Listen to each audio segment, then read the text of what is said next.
Well, Margaret, I don't agree that all these immigrants or all these refugees have been properly vetted. In fact, we know that there are cases of people who allegedly were properly vetted and then were literally planning terrorist attacks on our country. That happened during the campaign, if you may remember. So clearly not all of these foreign nationals have been properly vetted. But there are 30,000 people in the pipeline, Afghan refugees. But my primary concern as the vice president, Margaret, is to look after the American people. And now that we know that we have vetting problems with a lot of these refugee programs, we absolutely cannot unleash thousands of unvetted people into our country. It's not good. These people are vetted. Just like the guy who planned a terrorist attack in Oklahoma a few months ago, he was allegedly properly vetted, and many people in the media and the Democratic Party said that he was properly vetted. Clearly he wasn't.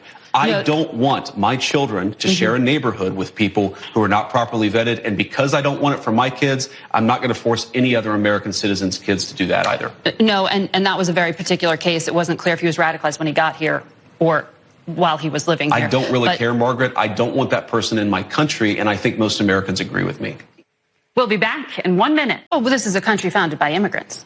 Well, this is a country founded by... country. This is a very unique country, and it was founded by some immigrants and some settlers. But just because we were founded by immigrants doesn't mean that 240 years later that we have to have the dumbest immigration policy in the world in 4 days. A lot of things that contributed to higher energy prices, and there was record oil and gas production. Yes, Joe Biden did many terrible things to lead to an increase in prices. I agree, Margaret. No, but all the things you experience at the grocery store are what people touch and feel. That's what you were talking about, bacon on the campaign trail. Of course, of course. Those things, when do consumers actually get to touch and feel a difference in their lives? Well, Margaret, how does bacon get to the grocery store? It comes on trucks that are fueled by diesel fuel. If the diesel's way too expensive, the bacon's going to become more expensive. How do we grow the bacon? Our farmers need energy to produce it. So if we lower energy prices, we are going to see lower prices for consumers, and that is what we're trying to fight for.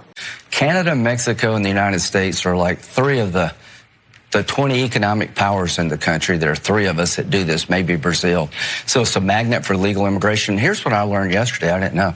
There were about 250,000 people born in this country to illegal immigrants and got the benefit of birthright citizenship. That's 7% of all the babies born in the country.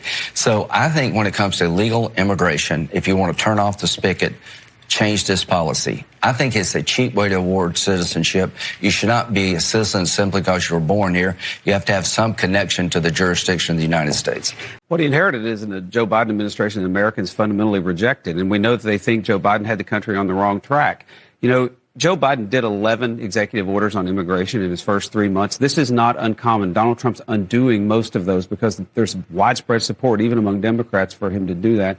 I want to go back to what Congressman Harder said, though, about prices. Number two, input of cost is electricity. Electricity, in the last 3 years, we've had a greater rise of electricity prices than any in the last 33 years.